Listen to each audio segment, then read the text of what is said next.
Hello and welcome to Military Mayday. We're trying to point out a few pieces on the chessboard.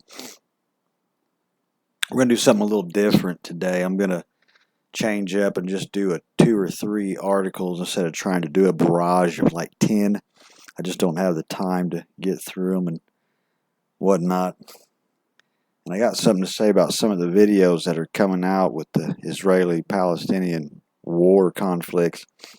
You know, they are barbaric and brutal tactics being used, and these are things that, you know, a Christian nation tends to hold a moral high ground and tries not to partake in such barbarism. But other religions, not so much. And all war is hell, and what we don't want for it is to come to us at all, if we can avoid that. Let's get started here.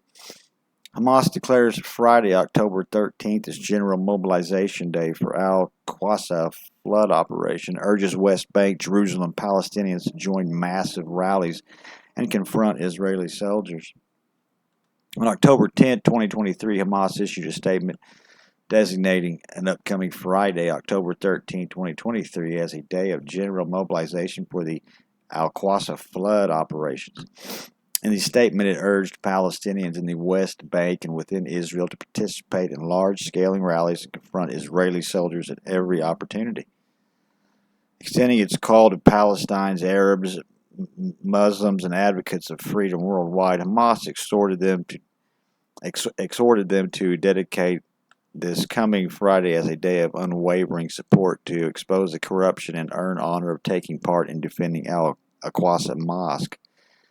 Addressing Palestinians residing within Israel, it implored them to participate in guarding duties within Al-Aqsa Mosque to safeguard it, the Islamic heritage, and its divine message, and to prevent the settler gangs from desecrating it and the thwart of fascist occupation's plans aimed at dividing and Judaizing it, and building its alleged temple, and to unite the sons of your people in the Gaza and West Bank.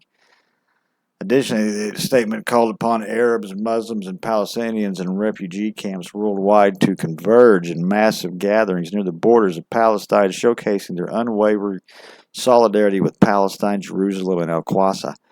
Those living farther away from Jerusalem were urged to assemble at the nearest point leading to the city. Well, I think we'll know what will happen on the 13th, and I think it's going to be just all-out chaos and murder and shit that normally happens in these countries. In the name of Allah, the most gracious, the most merciful, go forth, weareth light or heavy, and strive with your wealth and your lives in this cause of Allah. This is better for you. If you only knew, or called the Palestinian people and massive Arabs, Islamic. Next Friday, Al-Aqsa flooded support of Jerusalem, Al-Aqsa, and the jihad waging Gaza. Palestine and its steadfast people standing their ground call upon you from the heart of the Al-Aqsa in the battle. Blah, blah, blah. Yeah, I'm not going to read all this shit. Anyway, here's the deal with this. We know that Friday there's probably going to be more crap going on. We're probably going to see a lot of bloodshed, and I think that this next article might kind of weigh in on something. The U.S. weighs sending second aircraft carrier as USS Ford approaches war-torn region, and which means that it'll probably be there by Friday if they do it.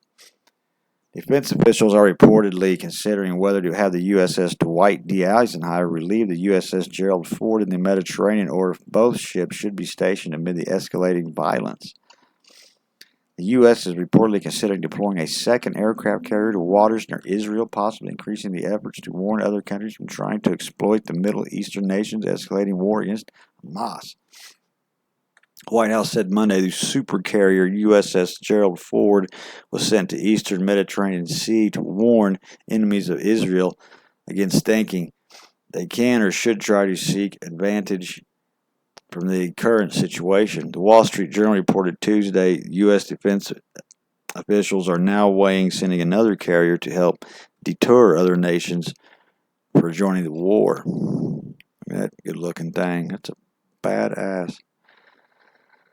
4 months, the Pentagon has planned to station the USS Dwight D. Eisenhower in the region, with the carrier and its accompanying ships scheduled to begin their 2-week voyage this week, the newspapers reported.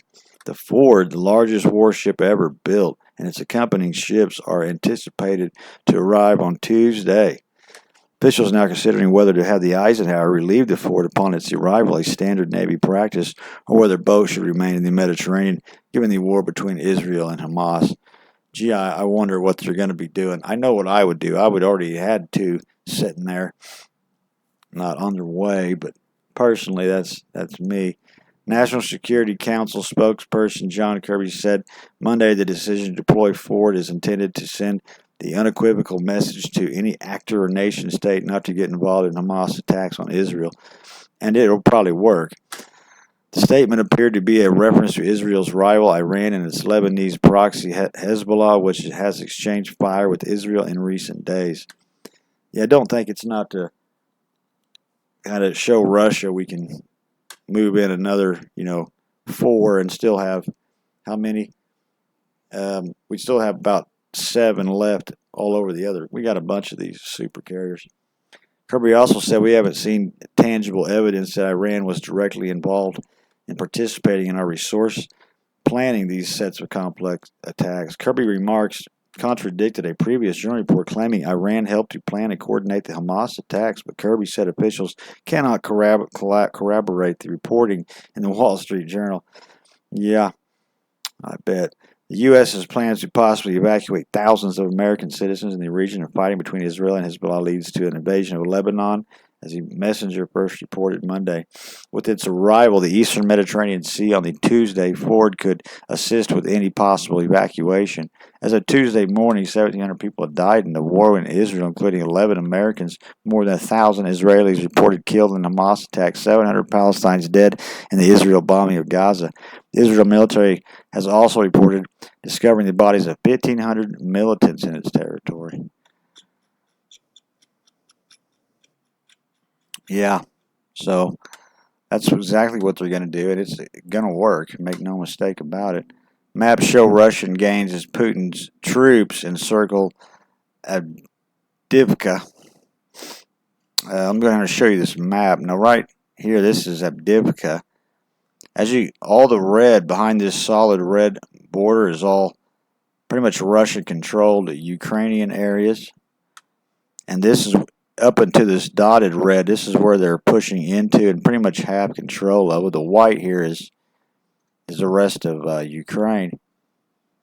And here's the key, and here's the significant fighting in the past 24 hours.